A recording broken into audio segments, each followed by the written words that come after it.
රාගක්ඛයෝ නිබ්බානං ද්වේෂක්ඛයෝ නිබ්බානං මෝහක්ඛයෝ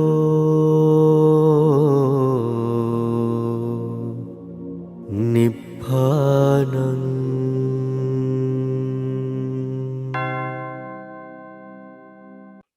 එරුවන් සරණයි.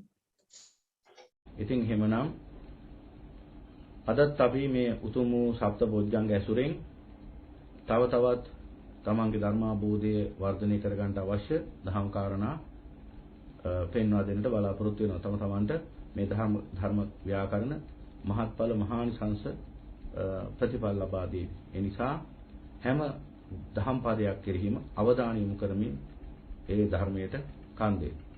ඔබත් චිත්ත සමාධිය ගොඩනගා ගන්න.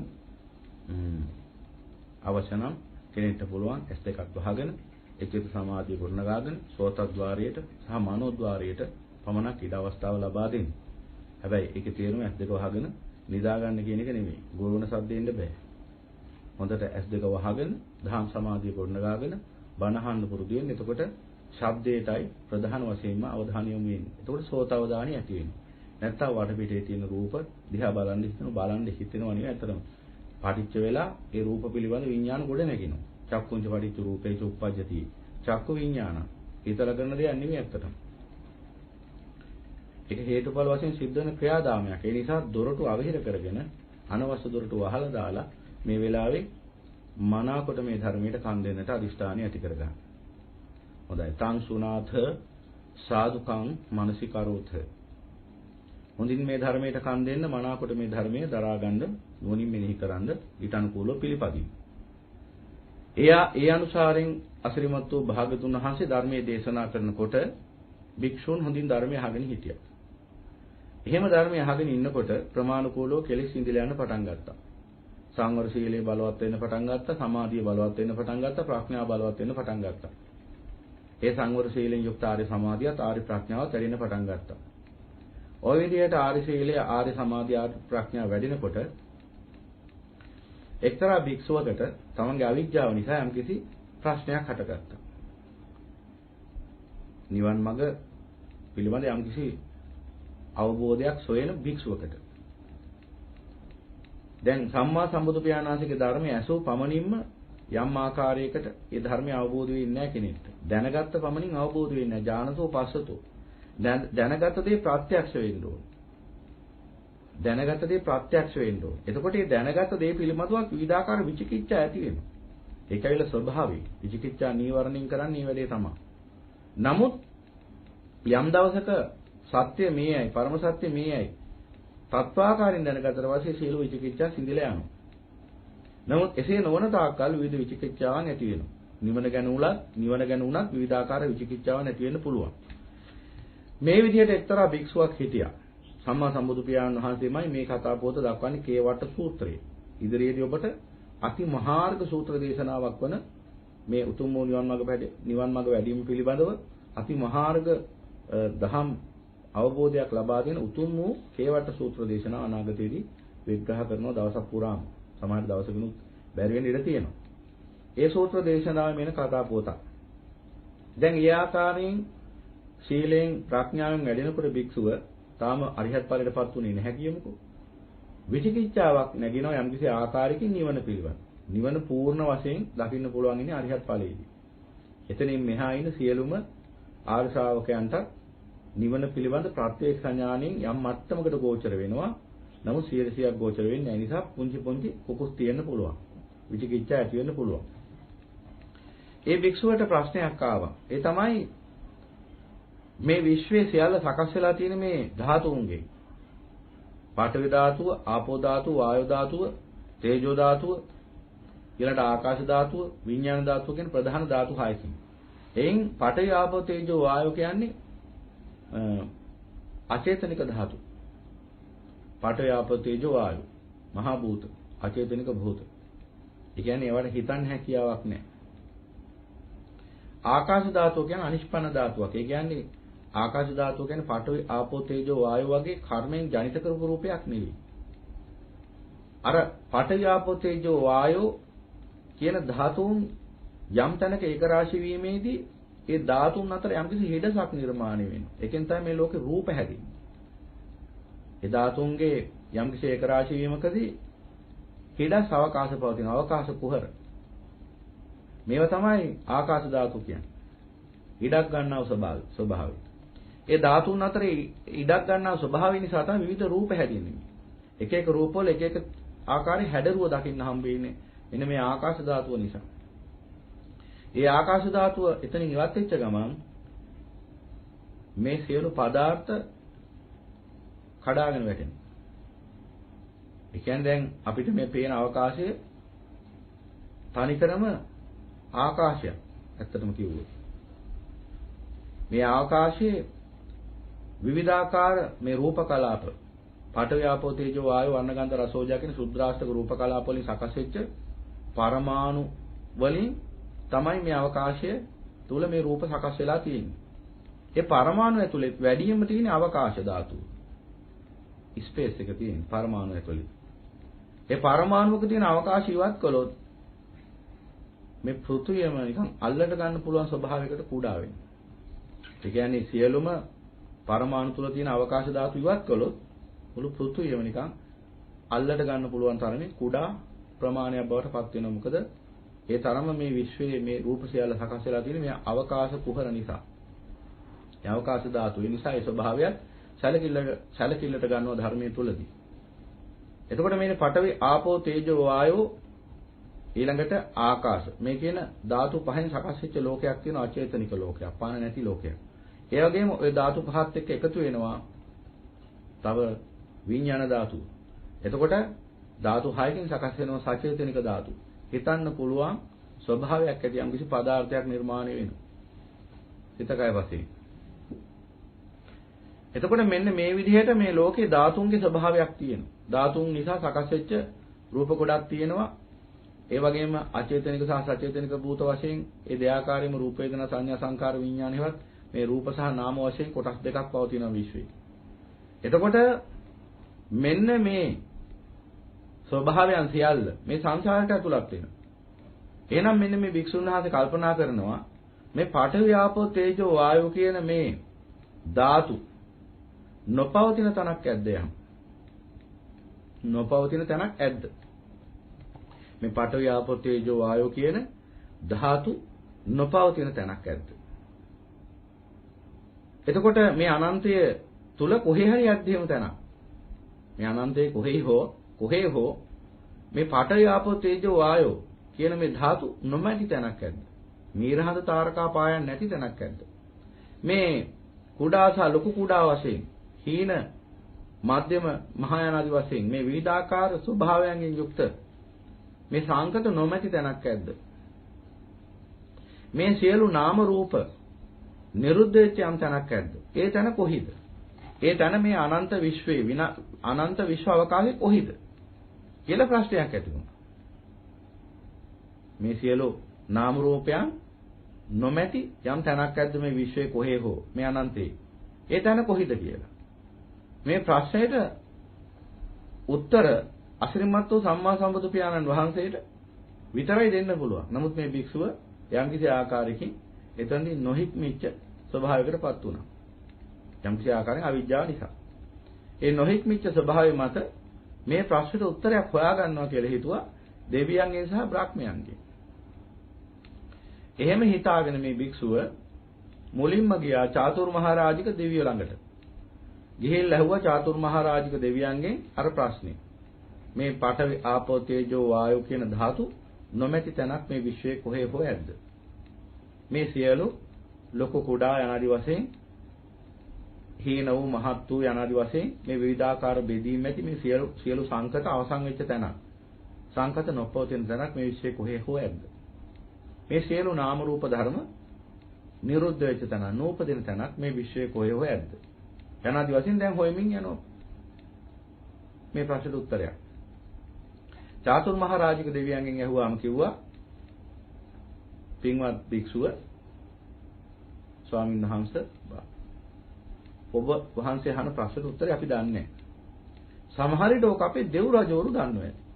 ගිහිල්ලා සතරවරන් දෙවියන්ගෙන් අහන්න කියලා.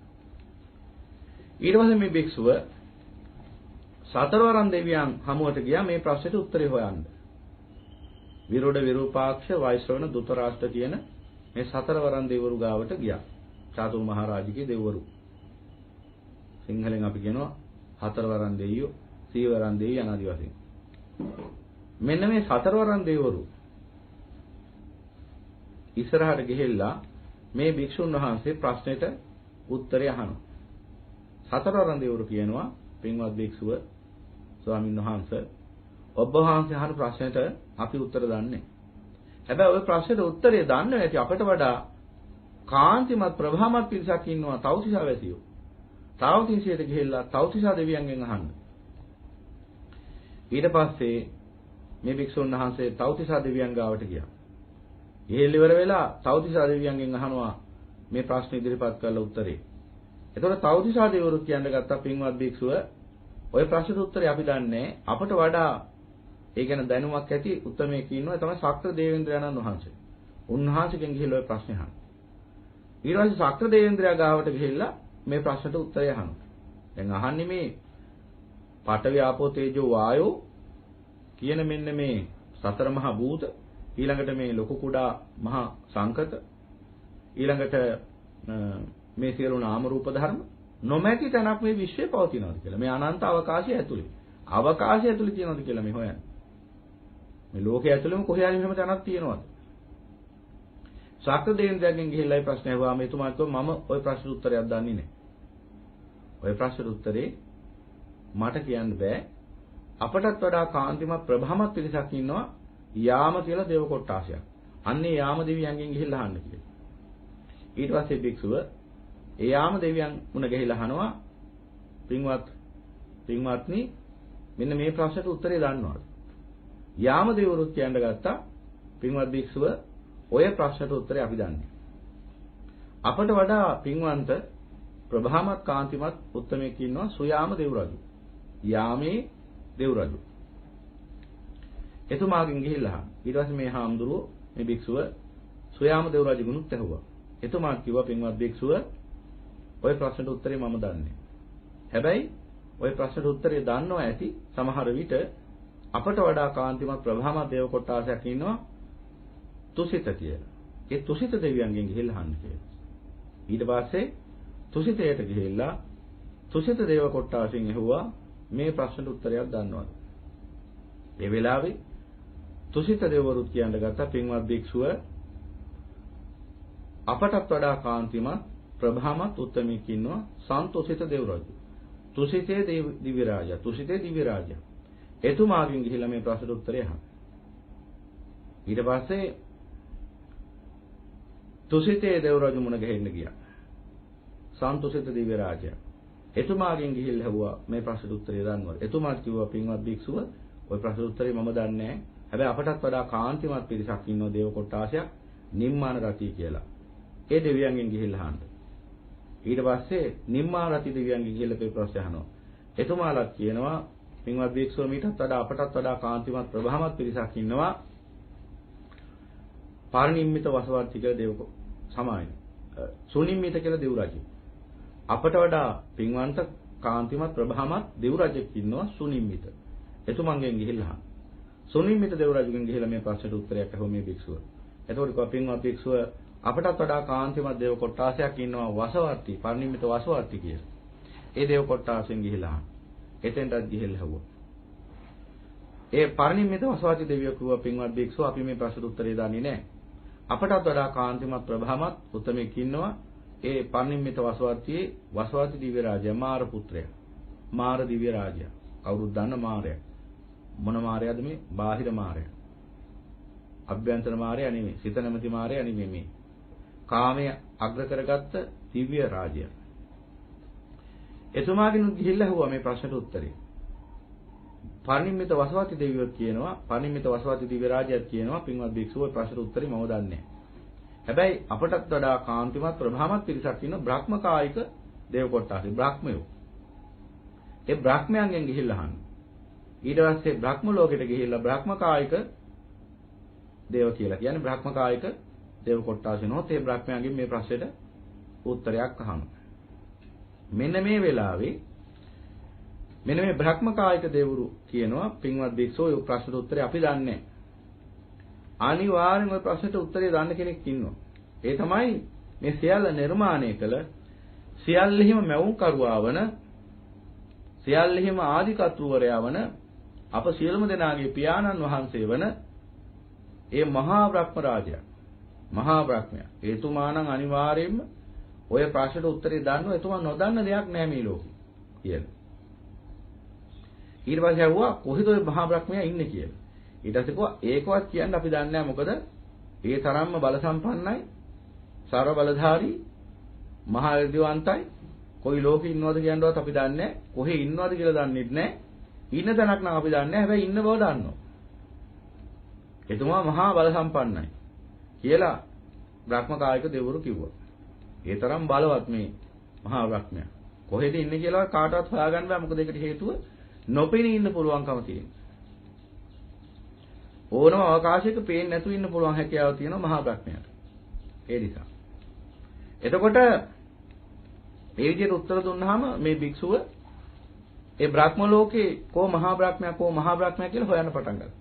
හොයනකොට ඔන්න ඒ බව දැක්ක මහා බ්‍රහ්මයා පහළ වෙන්න පටන් ගත්තා. අර බ්‍රහ්මකායික දෙවිවරු කිව්වා මහා බ්‍රහ්මයන් වහන්සේ වඩිනකොට විශාල ආලෝකයක් තමයි ඉස්සෙල්ලම ඉන්නේ. අර ඉර පායන්න පටන් ගන්නකොට ඉස්සෙල්ලම අරුණලු වැටිලා ලෝකයේ එකල් වෙලා ඊට පස්සේ තමයි කිරුමඩල පේන්න පටන් ගන්න. ඒ වගේ බ්‍රහ්මයා එන්නේ ඉස්සෙල්ලා ආලෝකය එනවා. විශාල ආලෝකයක් පතිත වුණොත් දැනගන්න ඒ තමයි මහා බ්‍රහ්මයාගේ සම්ප්‍රාප්තිය. කිව්වා වගේම ටිකක් වෙලා යනකොට අප්‍රමාණ ආලෝකයක් පහළ වෙන්න පටන් ගත්තා. ඉරහඳ තාරකා දහස් ගානක ආලෝකයක්. ඊට පස්සේ මේ ආලෝකයට පසුව මහා බ්‍රහ්මයා ස්ථානට වැඩි. මහා බ්‍රහ්මයා වැඩිහාම දැන් සක්වලින් ලොකුම කෙනා මේ. දැන් මේ මහා බ්‍රහ්මයාගෙන් මේ ප්‍රශ්නෙට උත්තරයක් අහනවා මේ භික්ෂුව. දැන් මහා බ්‍රහ්මයාගෙන් මේ ප්‍රශ්නෙට උත්තරයක් අහනකොට මේ මහා බ්‍රහ්මයා මොකද්ද කියන්න පටන් ගත්තේ? මෙන්න මෙහෙම කියන්න පටන් ගත්තා. අහමස්මි භික්ඛු බ්‍රහ්මා මහා බ්‍රහ්මා අභිභූ අනභිභූතෝ අඤ්ඤ දත්තු දසෝ වසවත්ති ඉස්සරෝ කත්තා නිම්මාතා සෙට්ටෝ සජිතා වසී පිතා භූත භ්‍යාවන්ති. පාලි වචන කියනකොට පොඩ්ඩක් අපහසුයි. ඉතින් පොඩි වැරදීම් වෙන්න පුළුවන්. ඒවා ඉවසා දරා ගන්න. මොකද මේ භාෂාව මේ උත්තරීතර භාෂාව මනවින් සජ්ජායනා කරන්න නම් දීර්ඝ කාලයක් තිස්සේ මේ භාෂාව ප්‍රගුණ කරන්න ඕන. අපේ ගෞරවනීය පින්වත් ස්වාමින් වහන්සේලා මේ උතුම් වූ භාෂාව නිවැරදිව කතා කරනවා සඳහන් කරන උන්වහන්සේලා දීර්ඝ කාලයක් තිස්සේ මේ භාෂාව අභ්‍යාස කරලා ප්‍රගුණ කරලා මේ වචන නිවැරදි උච්චාරණය කරන එක පහසු වැඩක් නෙවෙයි. කෙසේ හෝ මේ pāli වචන ඔබට දක්වන්නේ යම්කිසි අර්ථයක් විග්‍රහ කරනකොට මේ භික්ෂුවගේ හිතලුවක් නොවන බව පෙන්වා දෙන්නේ. එය අසිරිමත් වූ සම්මා සම්බුදු පියාණන් වහන්සේගෙම අමා ධර්මයේ බව පෙන්වා දෙන්නටයි. ඒ නිසා ඒ දේවල් එසේ වර්ධින තැන් ඉවසා දරා ගන්න කියලා කරුණාවෙන් සිහිපත් කරනවා. එතකොට මෙන්න මේ මහා බ්‍රහ්මයා එහෙම කියනවා. මමයි මහා බ්‍රහ්මයා මම තමයි මේ සියල්ල මැඩ පවත්වන්නේ. මට වඩා උඩින් කෙනෙක් නැහැ. මම සියල්ල මැඩ පවත්වාගෙන ජීවත් වෙනවා. ඒකාන්තයෙන් මම සියල්ල දකිනවා. මට නොපෙනෙන දෙයක් නැහැ. මම තමයි වසවත්ති. අන්න වසවත්ති. වසවත්ති කිව්ව වසවත්ති මාර්යා කියන අදහස නෙමෙයි මෙතන තියෙන. වසවත්ති කිව්ව මොකක්ද? මම තමයි මේ සියල්ල වසඟේ පවත්වන කෙනා. මම තමයි මේ වාසය සකස් කරන කෙනා. වාසස්ථානය සකස් කරන කෙනා. වාසස්ථානයේ දෙසටම නැත්නම් පැවැත්ම දෙසටම වර්ධනය වෙන කෙනා. අර වසවත්ති දිව්‍ය මාර්යාට තියෙන ලක්ෂණය. එයාගේ තාත්තා මේ මහා බ්‍රහ්මයා. වසවත්ති ඊශ්වරෝ ඊශ්වරයා මම. මොන බලන්න. දැන් මේ කියමන ඇතුලේ තියෙන විශාල කතාවක්. ඊශ්වරයා මම. කත්තා ආදිකත්වරයා මම. නිම්මාතා මට අම්මා තාත්තා කෙනෙක් නැහැ. මමයි නිර්මාණකරුවා. සෙට්ටෝ මමයි ජේෂ්ඨ. සජිතා මමයි මේ ලෝකේ ජීවය සකස් කරන කෙනා. වාසී මමයි මේ ලෝකේ මගේ වසඟේ පවත්වන කෙනා. පිතා මමයි පියාණන් වහන්සේ. භූත භාවන්ති මේ සියලු සකස් වීම වල අන්න බලන්න. මෙන්න බලන්න. ලෝකේ තියෙන සේරම ආගම් ටික තියෙනවා මෙතන. මෙතන තියෙනවා ක්‍රිස්තියානි ආගම තියෙනවා. මෙතන හින්දු ආගම තියෙනවා. මෙතන ඉස්ලාම් ආගම තියෙනවා. ලෝකේ තියෙන සියලුම ආගම් ටික මෙතන තියෙනවා. මේ මහා බ්‍රහ්මයා තුල. ඔය තියෙන වාසවර්ති, ඊශ්වරෝ, කත්තා, නිම්මාතා යනාදී වශයෙන් වාසවර්තිය මමයි. ඊශ්වරයා මමයි. දැන් වාසවර්ති සංකල්පය නැත්නම් වාසවර්ති පිළිබඳ කතා පුවත බුදුදහම විතරයි සඳහන් වෙන්නේ. දැන් ඊශ්වර දෙවියා පිළිබඳ කතාව හින්දු ආගමේ එනවා. ඊළඟට කත්තා ආදිකත්රු පිළිබඳ කතාව ක්‍රිස්තියානි ආගමේ එනවා. නිම්මාතා නිර්මාණකරුවෙක් අම්මා තාත්තා කෙනෙක් නැති පියාණන් වහන්සේ කෙනෙක් ඉන්නවා. ඒ පියාණන් වහන්සේ පිළිබඳ කතාව ක්‍රිස්තියානි ආගමේ එනවා. ඒක ඉස්ලාම් ආගමේ එනවා. එතකොට ඒ නිසාම ශ්‍රේෂ්ඨයා මේ විශ්වයේ. සජිතා මේ ජීවතලයේ හදන කෙනා. ජීවය සකස් කරන කෙනා සජිතා කිව්වේ. වසඟේ පවත්වන. ඒ කියන්නේ ඕනම දෙයක් වශී. ඒ කියන්නේ සියලු රූප වේදනා සංඥා සංකාර විඥාන මහා බ්‍රහ්මයාට වශී. ඒ කියන්නේ ඕනම විදිහට පවත්වන්න පුළුවන් කැමැති ආකාරයෙන් පවත්වන්න පුළුවන් කියන්නේ. ඊළඟට පිතා අන්න වැදගත්ම වචනේ පියාණන් වහන්සේ. මම තමයි පියාණන් වහන්සේ. බලන්න ওই ටික සියලු ලෝකේ තියෙන සියලු මෙතෙක් බිහි වෙලා තියෙන සියලු ආගම් තුල කියන කතා ටික නෙමෙයි මේ මහා බ්‍රහ්මයා කියන්නේ. මේ මහා බ්‍රහ්මයා කියලා කියන්නේ වසර කෝටි ගාණක් තිස්සේ ඉන්න කෙනෙක්. මේ කවුරුත් මේ සංකල්පයක් එහෙම කියන්නේ නෙවෙයි කියන්නේ. මහා බ්‍රහ්මයා කියලා ඉන්නවා. බ්‍රහ්මයෝ විශාල ප්‍රමාණයක්. ඒ මහා බ්‍රහ්මෝ එක එක සත්වල වලට අධිග්‍රහිතව ප්‍රධානව ඉන්නවා. එතකොට මේ සක්වලටත් එහෙම ඉන්නවා කීප දෙනෙක්. එක්කෙනෙක් දෙන්නෙක් නෙවෙයි විශාල ප්‍රමාණයක් ඉන්නවා. ඔය සක්වලම් පාලනය කරන එක එක පැති වලින් මේ මහා බ්‍රහ්මයා. එතකොට මේ මහා බ්‍රහ්මයෙක් ගැන මේ කියන්නේ. එතකොට මේ මහා බ්‍රහ්මයේ ආකාරයෙන් අදහස් දක්වනවා. එහෙනම් බලන්න ලෝකේ තියෙන සියලුම ආගම් වල යමෙක් කියනවා නම් ඊශ්වර දෙවියෝ කියලා. යමෙක් කියනවා නම් දෙවියන් වහන්සේ කියලා. යමෙක් කියනවා නම් පියාණන් වහන්සේ කියලා. යමෙක් කියනවා නම් සර්බලධාරී දෙවියන් වහන්සේ කියලා. යමෙක් කියනවා නම් නිර්මාණකරුවා කියලා. යමෙක් කියනවා නම් මේ විශ්වයේ මාතා, පිතා, මවතුමිය, පියතුමා කියලා. මව පිය මේ විශ්වයේ මව පියා. ඒ කියන්නේ විශ්ව නිර්මාතෘවරු. මේ සියල්ල මැඩපවත්වන මේ සියල්ල යටත් කරගෙන ජීවත් වෙන ඒ මටම තියෙන නම් කියලා මේ මහා බ්‍රහ්මයා කියනවා. මොන බලන්න. එතකොට මේ මහා බ්‍රහ්මයා කොයිතරම් බලවන්ත කෙනෙක්ද? මේ මහා බ්‍රහ්මයා තමයි එතකොට මුළු සක්වලම පාලනය කරන්නේ සක්වලම මේ මහා බ්‍රහ්මයාගේ යටතේ පවතින්නේ. ඉතින් ඒක නිසා තමයි ලෝකේ දැන් බලන්න අර මම ඉස්සෙල්ලත් පැහැදිලි කරේ අද වෙනකොටත් ලෝකේ සමහර අය බෞද්ධ ආගම කියලා සංකල්ප බෞද්ධ ආගම කියලා නැත්නම් බුදුදහම කියලා විග්‍රහ කරන අවස්ථාවලදී මේ මහා බ්‍රහ්මයේ බ්‍රාහ්මණ ආත්මන් ආදී මේ සංකල්ප ගැන කියනවා මේ නිවන කියලා කියන්නේ මේ බ්‍රාහ්මණ ආත්මන් මේ විශ්වීය විඥානයකට සමවැදීමයි කියන්නේ. සම්මා සම්බුදු පියාණන් වහන්සේ දේශනා කරේ අසංකත ධාතුව ගැන. ඒ අය සංකත ධාතුවක් ගැන කතා කරනවා. ඊට පස්සේ නිවන කියලා තාත දක්වනවා. මහා භයානක වැඩ. මොකද ඊට පස්සේ මිනිස්සේ දෘෂ්ටිගත වුණාම ඒ මිනිස්යාට ගැලවීමක් ලැබෙන්නේ නැහැ සංසාරේ. සෑහෙන කාලයක් යනකම් සත්‍යයක් බවටපත් වෙලා අනාථ සංසාරය විදිනවා. ඉතින් පින්වතුනි මේ මහා බ්‍රහ්මයා දැන් මේ විදිහට සිංහනාද කරනවා. තුන් වතාවක් දැන් මේ විදිහට භික්ෂුව ප්‍රශ්නේ අහනවා. බ්‍රහ්මයා උත්තරේ නොදී මොකද කරන්නේ? මම මහා බ්‍රහ්මයා වෙමි. මම මහා බ්‍රහ්මයා වෙමි කියලා මේ හැල්ල කියනවා. මම තමයි සියල්ල යටත් කරගෙන ඉන්නේ. මම තමයි සියල්ල මැඩපවත්තන්නේ. මට වඩා කෙනෙක් නැහැ. මම නොදන්න දෙයක් නැහැ. මම හැමදේම දන්නවා. මම මහා බ්‍රහ්මයා කියලා කියනවා. භික්ෂුව දෙවෙනි වතාවටත් ප්‍රශ්නේ අහුවාම දෙවෙනි වතාවටත් උත්තරෙමයි දුන්නේ. ඊට පස්සේ භික්ෂුව තුන්වෙනි වතාවටත් මේ ප්‍රශ්නේ අහනවා. භික්ෂුව තුන්වෙනි වතාවටත් මේ ප්‍රශ්නේ අහුවාම මේ මහා බ්‍රහ්මයා තුන්වෙනි වතාවටත් මේ පිළිතුරමයි දෙන්නේ. ඔබටත් මේ වගේ වොන්තරම් මුණ ගැහිලා ඇති. ප්‍රශ්නේ අහුවාම උත්තරේ නොදී Taman ගැන දක්වනයි. මහා බ්‍රහ්මයා කියන්නේ අධික මානෙන් පසු වෙන කෙනෙක්. බ්‍රහ්මයන්ට තියෙන දුක මේ මානෙ නිසා හටගන්න දුක. මැන දුක් වෙනවා ඒ අය. තමන්ගේ මහේශාක්කමයි අනිත් බ්‍රහ්මයන්ගේ මහේශාක්කමයි මැන ඒ අයත් මහා අසහනයකටපත් වෙනවා. ඒ කියන්නේ මහා බ්‍රහ්මයා වුණත් සැලසීමක් නැහැ. අපේ මෝඩකමට එහෙම හිතෙනවා. දැන් මේක හං හිටියාම හිතෙන්න පුළුවන් මහා බ්‍රහ්මයෙක් වුණා නම් සෝප්නේ කියලා. සක්කල ධාතුවම පාලනය කරන්න පුළුවන් කියලා. දැන් මේ විදිහට සියල්ල දන්නවා සියල්ල මැඩපවත්වනවා කිව්ව මහා බ්‍රහ්මයන්ගෙන් ගිහිල්ලා මේ ප්‍රශ්නෙට උත්තරය ඇහුවාම තුන් වතාවක් මේ මහා බ්‍රහ්මයා එකම උත්තරේ දීලා ප්‍රශ්නෙට උත්තරේ දීම වග හරිනවා. මේ භික්ෂුන් වහන්සේ හතරවෙනි වතාවෙත් අහනවා ඒ ප්‍රශ්නෙම. එතකොට බ්‍රහ්මයා අර මනාපකායික දෙවරු දිහා බල්ලා වටපිට බල්ලා අර ඔය දැන් කෑ කූසන් ගහනකොට ඇවිල්ලා කට පියාගන්න කියලා කියන්නේ. මෙන්න මේ වගේ කරලා මේ බ්‍රහ්මයා කියනවා මහාන කට පියාගන්න. ඇයි ඒ? මොකක්ද ඒකට හේතුව? මහා බ්‍රහ්මාතම් භික්ඛු භායං ගහෙත්වා ඒකමන්තං අපන්තේවා තං භික්ඛු ඒ තදවෝච. මහා බ්‍රහ්මයා භික්ෂුව අතින් එහාට තල්ලු කරගෙන ඇවිල්ලා කියනවා ඉමේකෝ මම් භික්ඛු බ්‍රහ්මකායිකා දේවා එවං ජානಂತಿ නත්ති කිංචි බ්‍රහ්මනෝ අඥාතං නත්ති කිංචි බ්‍රහ්මනෝ අදිත්තං නත්ති කිංචි බ්‍රහ්මනෝ අවිදිතං නත්ති කිංචි බ්‍රහ්මනෝ අසච්චි කන්තන්ති අසච්චි කතන්ති. සච්චි කතන්ති කියන එකේ විරුද්ධාර්ථය අසච්චි කතන්ති.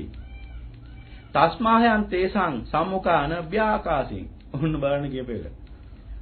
මහන ඉමේකෝ භික්ඛු කියලා කියනවා මේ මහා බ්‍රහ්මයා ඉමේකෝ මම් භික්ඛු බ්‍රහ්මකාචා දේවා එවං ජානಂತಿ. මහන මේ බ්‍රහ්මකායික දේවරු මෙන්න මෙහෙමයි මං ගැන හිතන් ඉන්නේ. මොකද? නත්ති කෙන්චි බ්‍රහ්මනෝ අඥාතං. මහා බ්‍රහ්මයා නොදන්න දෙයක් නෑ. නත්ති කිංචි මහා බ්‍රහ්මනෝ අදිත්තං. මහා බ්‍රහ්මයා නොදකින දෙයක් නෑ. නත්ති කිංචි බ්‍රහ්මනෝ අවිදිතං. මහා බ්‍රහ්මයා අත් නොදකින දෙයක් නෑ. නත්ති කිංචි බ්‍රහ්මනෝ අසච්චි කතන්ති. මේ මහා බ්‍රහ්මයා සාක්ෂාත් නොකල ප්‍රත්‍යක්ෂ නොකල කිසිවක් නෑ. ඔන්න ඔහම ඔය කට්ටිය හිතන් ඉන්නේ මං ගැන. තස්මහං තේසං සම්මුඛාන ව්‍යාකාසින්. ඒ නිසා ඒ කට්ටිය කියන්නේ ඒ නිසායි ඒ කට්ටිය ඉස්සරහදී මම මොකොත් නොකියුවේ කියලා කියන්නේ. කොහොමද මහා බ්‍රහ්මයාගේ තරම? අර දෙවරු හිතන් ඉන්නේ මං ගැන එහෙම මම නොදන්න දෙයක් නෑ. මම නොදකින දෙයක් නෑ. මම අත් නොවිඳින දෙයක් නෑ. මම ප්‍රත්‍යක්ෂ නොකල දෙයක් නෑ කියලා ඔය බ්‍රහ්මකායික දෙවරු මං ගැන දැනගෙන ඉන්නේ. නිසා එයයි ඉස්සරහා මම මොකොත් කියන්නේ නෑ. තස්මාහං තේසං සම්මුඛාන ව්‍යාකාසින්. එහෙම කියලා කියනවා. අහම්පිකෝ භික්ඛු න ජානාමි යත්ති මේ චත්තාරෝ මහා භූත අපරිශේෂා නිරුද්ධಂತಿ. මහාන මමත් ඔය ප්‍රශ්නට උත්තරයක් දන්නේ නැහැ. ලැජ්ජාව නිසා විලි ලැජ්ජාව නිසා අතන්දී අර එහෙම කෑ ගැහුවේ. මම මහා බ්‍රහ්මයෙමි කියලා. නමුත් මමත් දන්න දෙයක් නැහැ. ඒ සතර මහා භූතයන්ගේ අපරිශේෂ නිරුද්ධ භාවය. එහෙම නැත්නම් කිසිවක් ඉතුරු නොවීම මෙන්න මේ සතර මහා භූත නිරුද්ධ වෙන තැන ගැන මමත් දන්නේ.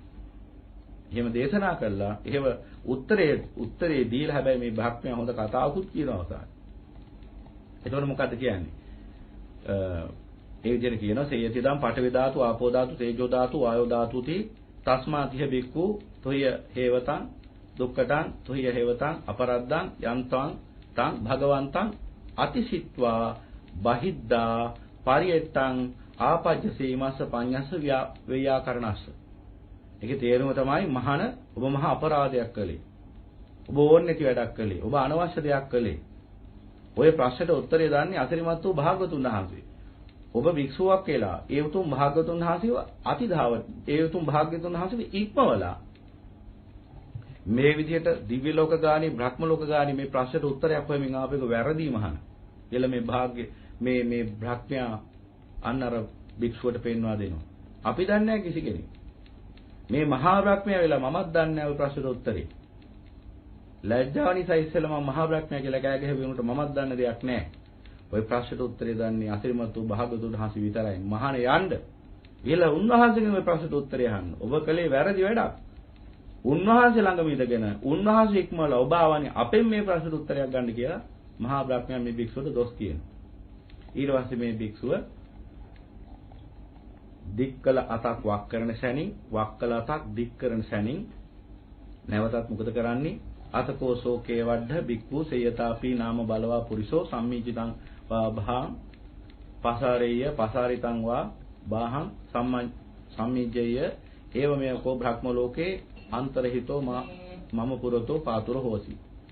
මේ විදිහට මේ භික්ෂුව ශක්තිමත් පුරුෂයෙක් දික් කළාටක් වක් කරන සැනින් වක් කළාටක් දික් කරන සැනින් බ්‍රහ්ම ලෝකයෙන් අතුරුදහන් වෙලා නැවත භාගතුන් වහන්සේ ඉස්සරහා ප්‍රාදුර්භූත වුණා. පහළ වුණා. එහෙම සම්මා සම්බුදු පියාණන් වහන්සේ හමුවට ඇවිල්ලා මේ භික්ෂුව මේ ප්‍රශ්නය අහනවා. මේ ප්‍රශ්නෙට උත්තරයක් අහනවා. ඒකමන්තං නිසින්නෝ කෝකේ වද්ද සෝ භික්ඛු මං ඒතදවෝච. මේ භික්ෂුව ඊට පස්සේ භාගතුන් වහන්සේගේ මේ ප්‍රශ්න අහනවා. කත්තුනෝකෝ භන්තේ ඉමේ චත්තාරෝ මහා භූතා අපරිශේෂා නිරුද්ධාන්ති සේයතිදං පඨවි ධාතු, ආපෝ ධාතු, තේජෝ ධාතු, ආයෝ ධාතු. භාගතුන් වහන්සේ මෙන්න මේ පඨවි ආපෝ තේජෝ ආයෝ කියන ධාතු ශේෂයක්වත් නැතුව නිරුද්ධ වන යම්කිසි ස්ථානයක් ඇද්ද? නිරුද්ධ වන තැනක් ඇද්ද කියලා අහනවා. ඊළඟ භාගතුන් වහන්සේ මේ ප්‍රශ්නට උත්තරේ දෙනවා. ඒ ප්‍රශ්නට උත්තරේ දෙනකොට භාගතුන් වහන්සේ පෙන්වනවා දැන් ප්‍රශ්නේ අහනවා කතංච ආපෝච පඨවි තේජෝ වායෝ න ගාදති කත්ත දීගංච රස්සංච අනුන්තූලං සුභාසුභං කත්ත නාමංච රූපංච අශේෂං උපරුජ්ජති කියලා මේ භික්ෂුව ප්‍රශ්නේ අහුවට පස්සේ භාගතුන් වහන්සේ ඒ භික්ෂුවට කියනවා මෙන්න මෙහෙම ඒවංචකෝ ඒසෝ භික්ඛු පඤ්ඤෝ පුචිතබ්බෝ මහණ ඔය ප්‍රශ්නේ කොහොමද මෙහි මහන්දෝ කත්ත ආපෝච පඨවි තේජෝ වායෝ න ගාදති කත්ත දීගංච රස්සංච අනුන්තූලං සුභාසුභං කත්ත නාමංච රූපංච අශේෂං උපරුජ්ජති කොතැනක මේ පඨවි ආපෝ තේජෝ වායෝ කියන ධාතුන් නොපිහිටයිද කොතැනක මේ දීර්ඝ කෙටි අනාදි වශයෙන් ස්වභාවයන්ගෙන් යුත් අනුන්තූලං හීන සහ නැත්නම් ඊටාම සූක්ෂම සහ මහත් වූ කුඩා මහත් යනාදි වශයෙන් ලොකු කුඩා හීන මහත් යනාදි වශයෙන් නන්විද ආකාරي සංකත නොපිහිටි සුභ අසුභ යනාදි වශයෙන් වෙන් කරන්නට නොහැකි ස්වභාවයක් පවතීද කත්ත දීගංච රසංච අනුන්තූලං සුභ අසුභං කත්ත නාමංච රූපංච අශේෂං උපරුජ්ජති කොහි මේ නාම රූප ශේෂයක්වත් නැතු නිරුද්ධ වේද යනාදි වශයෙන් ප්‍රශ්නය අහනවා කොහි මේ ආපෝ තේජෝ වායෝ පඨවි කියන ධාතුන් නොපිහිටයිද කොහි මේ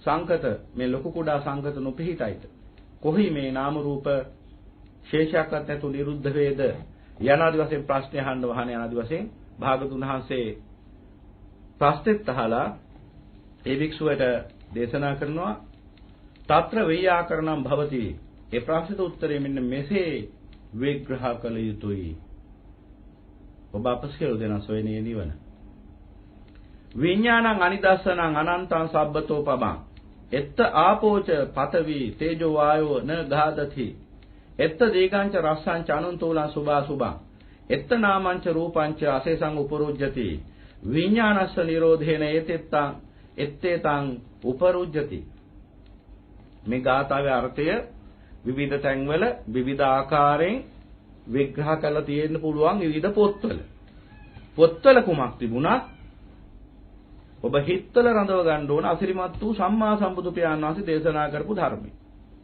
මොකද පොත්වල එක එක්කෙනාට එක එක ඒවා ලියන්න පුළුවන් පරිවර්තනය කරද්දී තම තමන්ගේ අවබෝධයට අනුකූලව. ඒ නිසා මේ උතුම් වූ ගාථාව මේ කේවට්ට සූත්‍රයේ අවසානයේ සඳහන් වෙන මේ ගාථාව සමහර පොත්වල වැරදියට විග්‍රහ කරලා තියෙනව වෙන්න පුළුවන්. ඒ නිසා සම්මා සම්බුදු පියාණන් වහන්සේ කුමක්ද මේ ගාථාව සම්බන්ධයෙන් දේශනා කරන්න කියලා අපි මේ පදයෙන් පදයට බලාගමු. මොකද අපි හැම කෙනෙක්ම මේ නිවන සොයාගෙන යන ගමනේ සමාජිකයෝ. එහෙනම් පින්වතුනි අන්න සම්මා සම්බුදු පියාණන් වහන්සේ කුමක්ද මේ පෙන්වා දෙන්නේ? අර ප්‍රශ්නෙට උත්තරයක්. අර භික්ෂුව හොයපු ප්‍රශ්නෙට උත්තරේ භාගතුන් වහන්සේ ගාවයි තියෙන්නේ.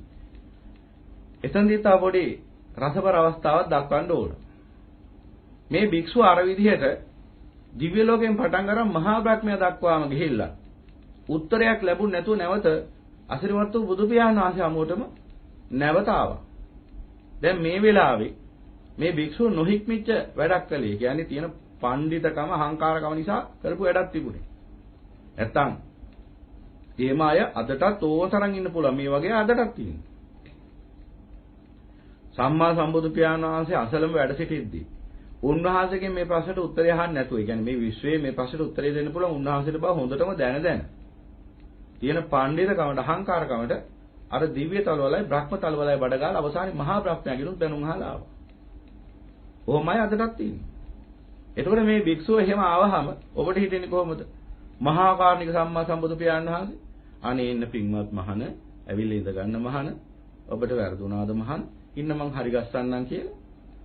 එහෙම උත්තරේ දුන්නේ නැහැ. කන පැලෙන්න එකක් දුන්නා. ඔබ කල්පනා කරන්නේ සම්මා සම්බුදු පියාණන් වහන්සේ එහෙම වැඩ කරන්නේ නැහැ. ඔව් අතින්නම් ගහන්නේ නැහැ උන්වහන්සේ. හැබැයි ධර්මයෙන් දුන්න කන රත් වෙන්න එකක්. කොහොමද? අරන් බලන්න කේවට සූත්‍රයේ. මහාන පෙරවුවක් කියවි. දැන් අරහෙ ගිහිල්ලා හතර අතේ ගිහිල්ලා මහා බ්‍රහ්මයාගෙනු සවුත් වෙලා ආවට පස්සේ භාගතුන් වහන්සේ එක්වරම උත්තරේ දුන්නේ නැහැ. පොඩි කතාවක් කිව්වා. මහාන පෙරවුවක් කියමු. ඒ කාලේ මිනිස්සු මේ මහමූදේ ගමන් යනකොට මේ නැව්වල ගොඩබිමක් හොයාගන්න අද වගේ මේ මාලිමා යන්ත්‍ර අරව මේවා තාක්ෂණේ නැති කාලේ ක්‍රමයක් පාවිච්චි කළා. ගොඩබිමක් ඇති තැනක් හොයාගන්න. ඒ තමයි කපුටෙක් අරන් යනව නැවේ. කපුටෙක්ව කූඩුවක දාලා අරන් යනවා. අරන් ගිහිල්ලා මුහුදේ ගොඩාක් ඈතට ගියාට පස්සේ අලුතෙන් මේ දූපත් සොයාගෙන ගොඩබිම් සොයාගෙන වෙළඳාම යන වේදාකාර ගවේෂණයන්හි නිරත වෙච්ච මිනිස්සු. අර කපුටව මුහුදේ මැදක් දුරට ගියාට පස්සේ කූඩුවෙන් එළියට ගන්නවා. අරගත්තට පස්සේ මේ කපුටා එතනින් නිදහස් වෙලා ගිහිල්ලා අර නැවේ තියෙන ඉහළම තැනක අර කුඹ ගහේ ඉන්නවා. එහෙම ඉඳගෙන වටපිට බලමින් ඉන්නවා. දැන් මේ කපුටට ඉතාලම එපා කරපු ගමනක් මේක දැන්. අර නැවේ යන්නේක. දැන් මේ කපුටට ඕන ගොඩබිමකට යන්න. ඒසා කපුටා මොකද කරන්නේ? අර කණුවෙන් නැත්නම් ඒ කුඹ ගහෙන් ඉගිලලා ගිහිල්ලා ඈතට ගිහිල්ලා බලනවා. බලද්දි මේ කපුටා බලන්නේ ගොඩක් උඩින් ගිහිල්ලා. එතකොට කපුටට අර මිනිස්සුන්ට පේන්නේ නැති නැවට පේන්නේ නැති දූපත් පේන්න පුළුවන්. එහෙම ගොඩබිමක් දැක්කොත් කපුටා ඒ පැත්තටම ගිහිල්ලා යනවා. එහෙම ගිය ගමන් නැවිය දන්නවා ඒ පැත්තේ ගොඩබිමක් තියෙනවා කියලා. ඊට පස්සේ ඒ පැත්තට තේන්දු වෙනවා. මේ තාක්ෂණي. යම් හේකින් භාගතුන් වහන්සේ දේශනා කරන යම් හේකින් මහණ මේ විදිහට කපුටා ගිහිල්ලා කුඹ ගහෙන් ඉගිලිලා හතර අත පරීක්ෂා කරද්දී කපුටට ගොඩබිමක් පේන්න නොතිබුණොත් ආයෙ මොකද කරන්නේ? ආපහු වෙලර කුඹ ගහේ වහනවා. මහණ මේ විදිහට ඔබත් මේ හතර අතේ ඇවිදලා ඉවර වෙලා මහා බ්‍රහ්මයා ගාවට ගිහිල්ලා උත්තරේ නොලැබෙච්ච නිසා ආපහු හැරෙන තැපෑලෙන් හැරිලා මා ගාවටම ආවනේ කියලා අහනවා. එහෙම මහලතන උත්තරෙදි නරඹ බල. ඒ කියන්නේ මේ නොහික්මෙච්ච කමට පොඩි අවවාදයක්ත් දෙනවා ධර්මයට. ඒ විදිහට හතර අතේ ගිහිල්ලා අවසානයේ මා ගාවට නේද ආපහු ආවේ කියලා අන්න මහණ ඔය විදිහට මේ ප්‍රශ්නේ අහන්න ඕනේ මෙහෙමයි කියලා උන්වහන්සේ ප්‍රශ්නේ නිවැරදි කරලා උත්තරේ දෙනවා මෙන්න මේ විදිහට විඥානං අනිදස්සන මේ නිවන ඒ ඔය කියන ස්ථානය නුඹ ඔය හේන ස්ථානය මේ රූප මේ පඨවි ආපෝ තේජෝ වායු කියන මේ ධාතුන් නොපිහිටිය ඊළඟට මේ සියලු සංකත නොපිහිටිය සියලු නාම රූප ශේෂයක්වත් නැතුව නිරුද්ධ වෙච්ච ස්ථානය විඥානං අනිදස්සන විඥාණයෙන් දැනගන්න පුළුවන් දකින්න පුළුවන් තැනක් නෙමෙයි. අනන්තෝ සබ්බතෝපබ අනන්තයේ තෙක්ම සියලු සකස් වීම වල මේ තැන දකින්න බෑ විඥාණයෙන්. ඒ කියන්නේ මේ අනන්තයේ තෙක් පරීක්ෂා කළත් විඥාණයෙන් නිවන උණ ගෙන්නේ. කෙනෙක්ට නම් අනන්තය දක්වා පරීක්ෂා කරන්න පුළුවන්. හැබැයි නිවන මුණ ගැහින්නේ. විඥානං අනිදස්සන විඥාණයෙන් දකින්න බෑ නිවන. එහෙනම් ප්‍රඥාවෙන් තමයි නිවන දකින්න පුළුවන්. එහෙනම් විඥාණයට දැනගන්න පුළුවන් දෙයක් නෙවෙයි නිවන කියන්නේ. ඒ කියන්නේ සුද්ධ සිංහලෙන් කිව්වොත් දැනගන්න පුළුවන් දෙයක් නෙවෙයි නිවන කියන්නේ.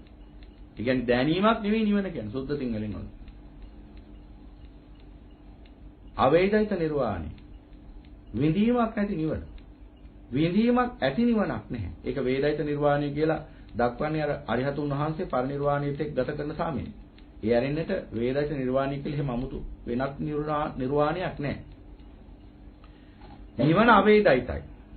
ඒකයි නිරෝධ සමාපත්තිය. සංඥා අවේදිත නිරෝධ සමාපත්තිය. පරිපූර්ණ නිවන යනු අවේදිත නිර්වාණයයි. එහෙනම් මේ විඥාණයෙන් දැනගන්න පුළුවන් විඥාණයෙන් විඳින්න පුළුවන් ස්වභාවයක් නෙවෙයි නිවන කියන්නේ. අනන්තෝ සබ්බතෝපබ්බං මේ අනන්තයේ තෙක්ම පවතින මේ කිසිදු ප්‍රභවයක මේ විදිලා යන කිසිවක පවතින කිසිවක සකස් වෙච්ච කිසිම සංකතයක පවතිනක් නොවේ නිවන. ඒ නිසා නිවන විඥාණයෙන් දැනගන්න බෑ.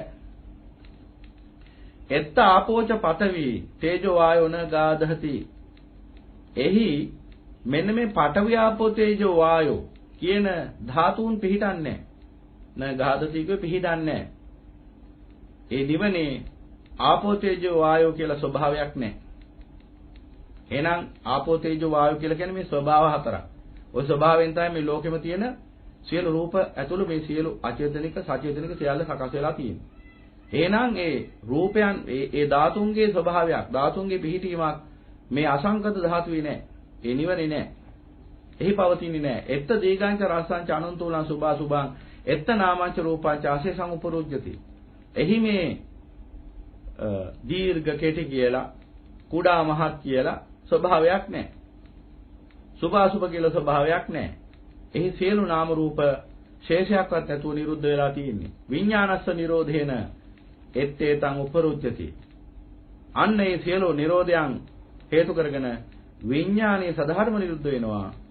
අන්නේ නිරුද්ධ භාවයට නිවන කියන්නේ. අන්න ඒ විඥානේ නිරුද්ධ වෙච්ච තැනයි නුඹ ඔය හොයන ප්‍රශ්නට උත්තරේ තියෙන්නේ. ඒ විඥානේ සධර්ම නිරුද්ධ වෙච්ච තැනයි මේ සියලු පඨවි ආපෝ තේජෝ වායෝ ධාතු නොපිහිටන්නේ. මේ සියලු සංකත නොපිහිටන්නේ. මේ සියලු නාම රූප නිරුද්ධ වෙන්නේ. ඒ උතුම් නිවන තුලයි. ඒ ස්ථානීය තුලයි. යනාදි වශයෙන් භාගතුන් වහන්සේ අන්නේ කේවට සූත්‍රය ඇසුරෙන් මේ උත්තරීතර නිවන පිළිබඳ ධර්මීය ව්‍යාකරණ අපිට ඉදිරිපත් කරනවා. එහෙනම් පින්වතුනි අන නුවණින් දකින්න එහෙනම් ඔබ මේ නිවන යන කුමක්ද? දැන් ගොඩක් අය හිතාගෙන ඉන්න නිවන කියන්නේ යම්කිසි පිහිටීමක් කියලා. දැන් මේ බණහන් අපේ පින්වතුන් නම් හොඳින් මනාකොට දන්නවා මේ ධර්මය. නමුත් අලුත් පිරිසක් ඉන්න පුළුවන් අලුතෙන් මේ ධර්මයට යොමු වෙච්ච කන් දෙන පිරිසක්. මෙන්න මේ අයගේ දැන ගැනීමත් එක්ක මේ අයගේ දැන ගැනීම පිරිසත් එක්කම අපි මේ නිවන පිළිබඳ යම්කිසි ආකාරයක ਵਿਚාරයක් තවදුරටත් සිද්ධ කරමු. දැන් ඔය අමා නිවන පිළිබඳව සමාජයේ තියෙන මතය. දැන් ලංකාවේ බෞද්ධයෝ නම් අඩුම තරමේ නිවන කියලා යම්කිසි ආකාරයක සදාතනික සැනසීමක් පවතින බව දන්නවා. ඒ නිසා තමයි මරණ ගෙදර කොලේ හරි නිවන් සැප ලැබේවා කියලා ගැහුවේ. ජීවත් වන කාලය තුල නොසෙව්වාට. ජීවත් වන කාලය තුල හොයන්නේ නැහැ නිවන. මරණයට පස්සේ හොයන්න වෙලාවක් නැහැ නේ කොහොම? ඒතකොට ගෙදර මිනිසුන්ට තමයි නිවන මතක් වෙන්නේ. ඇයි ඒ මිනිස්සු ආවර්ජනය කරලා බලනවා මේ මිනිහාට ජීවත් වන කාලය තුල නොලැබිච්ච එකම දේ මොකක්ද කියලා. නිවන. ඉන්නකම් ගිනි අරන් ජීවත් වුනේ. රාගෙන් දේශයෙන් මොහෙන් ගිනි අරන් ජීවත් වුනේ. රාගෙන් දේශයෙන් මොහෙන් ගිනි ගත්තා වූ ජීවිතයක් ඇතුලේ කොයින්ද නිවීමක්? එක වෙලාවකට රාගෙන් ගිනි ගන්නවා. තව වෙලාවකට ද්වේෂයෙන් ගිනි ගන්නවා. තව වෙලාවකට මෝහෙන් ගිනි ගන්නවා. මුළු ජීවිතේම ගිනි අරගෙන ගිනි ගොඩක්. ගිනි ගොඩක් උඩ ඉන්න මිනිහා හැමතිස්සෙම දැවි දැවි ඉන්නවා. ගොඩක් අය ඉන්නේ කබලක් උඩ. කබලක් උඩ දැවි දැවි ඉන්නකොට කල්පනා කරනවා කබලට වඩා ලිප හොඳයි කියලා. ඒකෝට ලිපට පයින්නවා. එහෙමත් වෙන අවස්ථා තියෙනවා. ජීවිතේ ගොඩක් අවස්ථාවල තියෙන්නේ කබලෙන් ලිපට පයින් එක. ඔබේ ජීවිතය අත්දැකීම් බලන්න. දුක අඩු කරගන්න කියලා කරපු වැඩ වලින් ඔබ දුක වැඩි කරගෙන නැද්ද කියලා මේ වෙනකොට. දැන් මේ ජීවිතයේ පවතින යම්කිසි ආකාරයක අසහනකාරී පිළීම්කාරී ජීවිතයක් මේ ගත කරන්නේ. ඒ ජීවිතයේ පවතින අසහනයන් ඒ පිළීම් දුරලන්නට කියලා කරගත්ත දේවල් වලින් අවසානයේ බලන්න මොකද වෙලා තියෙන්නේ කියලා. තිබිච්ච අසහනිය තිබිච්ච පීඩාව තව තවත් වැඩි වුණේ නැද්ද බලන්න. තව තවත් ප්‍රශ්න කරදර වැඩි වුණේ නැද්ද බලන්න. තව තවත් විවේකයේ අහිමුනේ නැද්ද බලන්න. තව තවත් ගින්දර ඇවිලුනේ නැද්ද බලන්න. එන්න ගින්දර වැඩි වෙන බව පේන්නේ නැද්ද බලන්න ජීවිතේ. අමා ධර්මයේ කන්නොදී හිතු මන අපිට මේ අසත්පුරුෂයන්ගේ වචන වලට රැවටිලා අසත්පුරුෂ ලෝකයක් එක්ක ගනුදෙනු කරන අසාර ලෝකයක් සාරයි කියලා හිතන් ඉන්න මේ පෘථග්ජන මිනිස්සුયો හැමතිස්සෙම ගිනිගත්තා වූ ජීවිතයකින් ගිනිගත්තා වූ සිතකින් ජීවත් වෙන්නේ. කොයිම වෙලාවත් ඒ අයට සැනසීමක් උදා වෙන්නේ නැහැ. කොයිම වෙලාවකවත්. හැමතිස්සෙම දැවි දැවි ජීවත් වෙනවා. එහෙනම් ඒ අයට කොයින නිවනක්. ඒ නිසා මරණයට පස්සේ තමයි ගෙදර මිනිස්සුන්ට මතක් වෙන්නේ මේ මිනිහා යකෝ ගිනි අරගත්ත ජීවිතයක් නේ ගත කරේ. දැන්වත් මුන්ට නිවනක් ප්‍රාර්ථනා කරමු. දැන්වත් මරණයට පස්සේ තමයි නිවන ප්‍රාර්ථනා කරන්නේ. මරණයට පස්සේ. තමන්ටත් මරණය උදා වෙනකන් බලාගෙන ඉන්නේ ගෙදර මිනිස්සුන්ට කියලා නිවන් සැප ලැබේවා කියලා අහගන්න. ඒතර වටේ පිටේ ඉන්න මිනිස්සුයි ගමේ ගොඩේ ඉන්න මිනිස්සුයි ගෙදර මිනිස්සු එකතු වෙලා තමයි නිවන් සාන්තිය උදා කරලා දෙන්නේ. පොළවල ලියලා, බැනර් වල ලියලා, සොහනි ගොක්කල වල ගහලා. අන්න එදාට නිවන් ශාන්තිය ලැබෙනවා. ඔන්න ඔහමයි අදටත් මේ බෞද්ධයෝ කියලා කියාගත්ත පිරිස මේ රටේ ඉන්න බහුතරය දෙනා හිතාගෙන ඉන්නේ. ඔවුන් දන්නේ නැහැ නිවන යනු ජීවත් වන කාලය තුළ ලබන අවබෝධයක් බව. නිවන යනු මේ රාගයේ දේශේ මොහේ ක්ෂය වීම බව. රාගයේ දේශේ මොහේ අවසන් වීම බව. රාගයේ දේශේ මොහේ දුරු වීම බව. ඒ රාගයේ දේශේ මොහේ අවසානයේදී නිවන කියන බව. ඔවුන් දන්නේ. ඒ බණක් ඇහුවේ නැහැ. ඒ නිසා ඇවිලිමයි ජීවත් වුනේ හැමතිස්සෙම. ගිනිගත්තා වූ සිතකින්මයි වාසය කළේ හැමතිස්සෙම. ඒ නිසා මේ මිනිස්යන්ට ජීවිතේ කොයිම වෙලාවකවත් සැනසීමක් දැනුන්නේ නැහැ. ගිනි ගොඩක් ගාව ඉන්න මිනිහාට කොයිම වෙලාවකවත් සිසිලසක් දැනෙන්නේ නැහැ. හැමතිස්සෙම දැනෙන උණුසුමක්, තාපයක් 10ක්. රාග දේශ මොහ කියන්නේ ගින්දර ගොඩක්. ගින්දර ගොඩ ගාව ඉන්න මිනිහයාට කොයින්ද නිවීමක් හැමතිස්සෙම දෙන්නේ 10ක්. ඒ නිසා බලන්න ඔබ කොයිතරම් 10න් යුක්තවද කල් ගෙවන්නේ ජීවිතේ. කොච්චර දැවෙනවද? කොච්චර දැවිලි උන්නත් 10යි මලත් 10යි කිව්වේ. මෙලව උන්නත් 10යි 10යි පරලොවත් උන්නත් 10යි 10යි.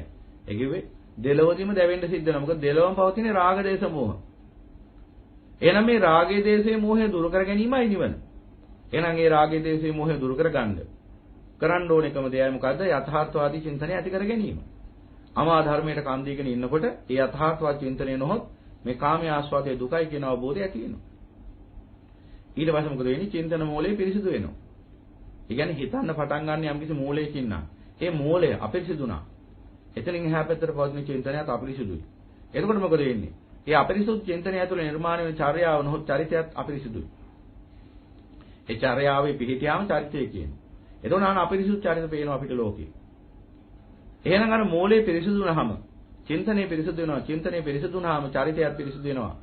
චර්යාවත් පිරිසිදු වෙනවා. අන්න ඒ චර්යාව පිහිටියාම කියන ඒ චරිතේ අන පිරිසිදු චරිතයක් දැන්. එහෙනම් දැන් Tamanටම බලා ගන්න පුළුවන් Tamanගේ චරිතය පිරිසිදුද අපිරිසිදුද කියලා. තාම කාගෙන්වත් අහන්න ඕනේ නැහැ. ග්‍රාම සේවකකින් ඕනේ නැහැ චරිත සාධක. කාගෙන්වත් අවශ්‍ය නැහැ චරිත සාධක. චරිත සාධක දෙන්න පුළුවන් කෙනා ඔබ. අනුන්ගෙන් කොහොමද චරිත සාධක ගන්න? ඕන තරම් හොර තක්කරි වැඩ කරලා අපිට ඉන්න පුළුවන් බොහොම සාන්ත ස්වභාවයෙන්. නැත්නම් අපි සීලය රකින්නවා සිල්වතුන් හැටියට ඕන කෙනෙක්ට වෙන හිටින්න පුළුවන්. හැබැයි තමන්ගේ චරිතය ගැන තමන් දන්නවා. අනුන්ට දෙන්න පුළුවන් චරිත සාහිතික. අනේ හරි සීලවන්තයි, අනේ හරි ගුණවන්තයි කියලා. ඒ අනුන්ගේ චරිත සාහිතික. ඒ චරිත සාහිතික වැඩක් නෑ. ඔය රස්සාවට යන්න හොඳ ඒ චරිත සාහිතික. නිවනට යන්න නම් චරිත සාහිතික ගන්න ඕන තමන්ගේ. අනුන්ගෙන් චරිත සාහිතික ලබාගෙන නිවනට යන්න බෑ. නමුත් අද බොහෝ දෙනා ධර්මයේ දැක්කේ නැති වුනහම අනුන්ගෙන් චරිත සාහිතික බලාපොරොත්තු වෙන තමයි නිවන් මාර්ග හැසිරෙන්නේ. ඒ කියන්නේ අනුන්ට පේන්න බනහන්නේ. අනුන්ට පේන්න සිල් රකින්නේ. අනුන්ට පේන්න තමයි පින්කම් කරන්නේ. හැමදේම පේන්නේ කරන්නේ අනුන්ට පේන්නේ. අර මෙච්චර කාලයක් වස්තරයක් ඇඳත් ඒක ඇඳෙත් අනුන්ට පේන්න කියලා හිතාගෙන. ඒ ස්වභාවයම තමයි නිවන කරා ඇවිල්ලා තියෙන්නේ. එහෙම අවබෝධයක් තියෙන පිරිසනේ අනවබෝධයක් තියෙන පිරිස. මොකද එහෙම කියන්නේ? එක පිරිසක් ඉන්නවා අවබෝධයේ සොයන. තව පිරිසක් ඉන්නවා අවබෝධ වුණා කියලා හිතාගෙන ඉන්නේ. තව පිරිසක් ඉන්නවා ඇත්තටම අවබෝධ වෙච්ච. ඔය තුන් ගොල්ලම අපිට මුණ ගැහෙනවා මේ ශාසනය තුලදී. එක පිරිසක් අවබෝධය සොයනවා. එක පිරිසක් අවබෝධ වුණා කියලා හිතාගෙන ඉන්නවා මුලාවටපත් වෙලා. තව පිරිසක් ඇත්තටම අවබෝධයටපත් වෙලා ඉන්නවා. ඔය තුන් පිරිසම අපිට මුණ ගැහෙන නිසා අපිට පරිස්සම් වෙන්න වෙනවා මේ ගමනේදී. මොකද වැරදි මාර්ගයක ගියොත් සමහර විට නැවත ආපස්සට ගන්න බැරි තරම් දුරක් ඔබ ගිහිලා තියෙන්න පුළුවන් අවසාන වෙනකොට. ඒ නිසා පින්වතුනි අනුන්ගෙන් චරිත සාධක බලාපොරොත්තු වෙන්නේ නැතුව තමන්ගේ චරිතය පිළිබඳව තමන්ට සාහිතිකයක් දෙන්න පුළුවන් මට්ටමේ මිනිසෙක් වෙන්න. අන්න ඒකට ආර්යකාන්ත සීලය කියන්නේ. එතකොට අනුන්ගේ විවේචන වැඩක් නැහැ. අනුන්ගේ චරිත සාහිතික වැඩක් නැහැ. අනුන්ගේ නින්දාත් වැඩක් නැහැ. අනුන්ගේ ප්‍රශංසාත් වැඩක් නැහැ. මොකද මේ දෙකම සත්‍ය නොවේදාට තමන්ට. මම කියලා මගේ කියලා ගන්න හරයක් නැති බව නෝනින් දැකලා සියලු රූප වේදනා සංඥා සංකාර විඥාන කෙරෙහි පවතිනා වූ ඒ අයිතියෙන් නිදහස් වුණාම කෙනෙක් අන්න එදාට ගන්න සාහිතිකයක් නැතුව යනවා. මොකද චරිතයක් නෑ එතන. චරිතය අවසන්. අර අපි එදත් කිව්වේ චරිත තුනක් ඉන්නවා මේ ඇතුලේ. අර පුද්ගලයෝ දෙන්නෙක් ඉන්නවා චරිත තුනක් තියෙනවා. පුද්ගලයෝ දෙන්න තමයි අර පළමුවෙන්නා සහ දෙවැන්නා. පළමුවෙන්නා කිව්වේ විපාක භවයේ, දෙවැන්නා කිව්වේ පුනර්භවයේ. එතකොට චරිත තුන තමයි රාග චරිතය, දේශ චරිතය, මෝහ චරිතය. එහෙනම් පින්වතුනි මොනතරම් ව්‍යසනියක්ද මේ අත්භවය කියන්නේ. ඒකයි මේ සෑම මිනිසෙක පටලැවිලා මහ ව්‍යාකූල වෙලා මහා නස්පැක්කයකට මුහුණ දීලා ඉන්නේ. ඇයි? Taman තුල ද්වතාවක්, ද්විත්ව රූපතාවක් තියෙනවා. එක වෙලාවකට අකුසලයට ආවඩන කෙනෙක් ඉන්නවා. තව වෙලාවකට කුසලයට ආවඩන කෙනෙක් ඉන්නවා. එක වෙලාවක කුසලයේ පෙන්වා දෙන කෙනෙක් ඉන්නවා. තව වෙලාවක අකුසලයේ පෙන්වා දෙන කෙනෙක් ඉන්නවා. මේ විදිහට කුසලයේ අකුසලයේ පෙන්වා දෙන දෙන්නෙක් ඉන්නවා. එක වෙලාවකට රාග චරිතයක් ඉන්නවා, තව වෙලාවකට ද්වේෂ චරිතයක් ඉන්නවා, තව වෙලාවකට මෝහ චරිතයක් ඉන්නවා. චරිත තුනක්. ලෝකෝත්තර වශයෙන් ගත්තාම චරිත තුනක් ඉන්නවා. ඒ මාර්ගයේ පූර්ණ වෙනකම්. ඊට පස්සේ ඉතින් ආයි එතන චරිතයක් පනවන්න කෙනෙක් නැහැ. විතරාගී, විත දෝෂී, විත මෝහී ස්වභාවයෙන් යුක්ත ආර්ය ශ්‍රාවකෙක් වෙන සේක වශයෙන්.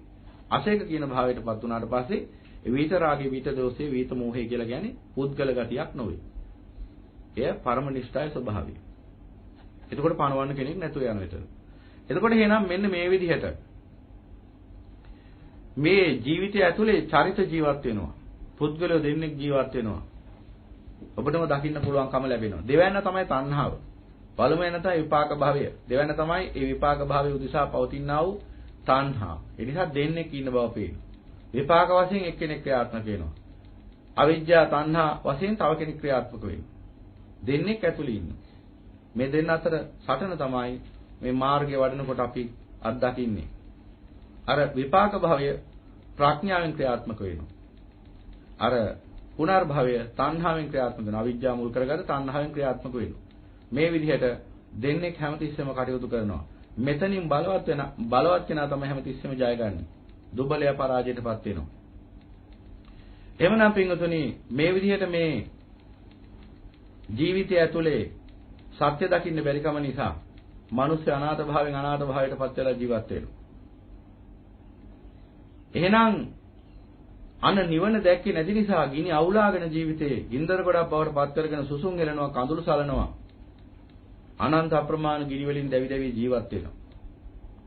ගින්දර නිවා ගන්න බැරි වෙනකොට විවිධාකාර මිත්‍යා දෘෂ්ටි පස්සේ යනවා. දෙවියන්ට කියනවා. ආකාශයට අතෝසවලා කියන අනේ දෙවියනි අපේ මේ දුක් ගින්දර පේන්නේ නැද්ද? අපිට පිහිටක් නැද්ද? මේ ගින්දර උදාවුනේ ඇයි කියලා දන්නේ නැහැ. ගින්දර වල හේතුව තියෙන Taman තුලමයි. ගිනි නිවන්න කියලා ලෝකේ ඉන්න දෙවියන්ට එහෙම නැත්නම් අමනුෂයන්ට ආරාධනා කරනවා. ඊට පස්සේ ඒ විදිහටත් බැරි වුණාම විවිධාකාර මිත්‍යා දෘෂ්ටි පස්සෙත් ගිහිල්ලා මේ ගින්දර නිවා ගන්න බැරි වෙනකොට කල්පනා කරනවා එහෙනම් දැන් ඉතින් හොඳම වැඩි තමයි කබලෙන් ලිපට පයින් එක කියලා හිතාගෙන වස ටිකක් බොනවා. එහෙම නැත්නම් එල්ලෙලා මැරෙනවා. කෝච්චි එකට බෙල්ල තියෙන. ගින්දර නිවා ගන්න බැරි කමින් සිද්ධ වෙච්ච දේ. හිටිය කබලේ මීට වැඩි සැප ඇති කියලා හිතුවා ලිප පැන්න ලිපට. කබලේ ඉන්නකොට පොඩ්ඩක් හරි උඩ පැන ඉන්න පුළුවන්කම තිබුණා. ගින්දරට පැනනට පස්සේ පීජේලාම ගියා.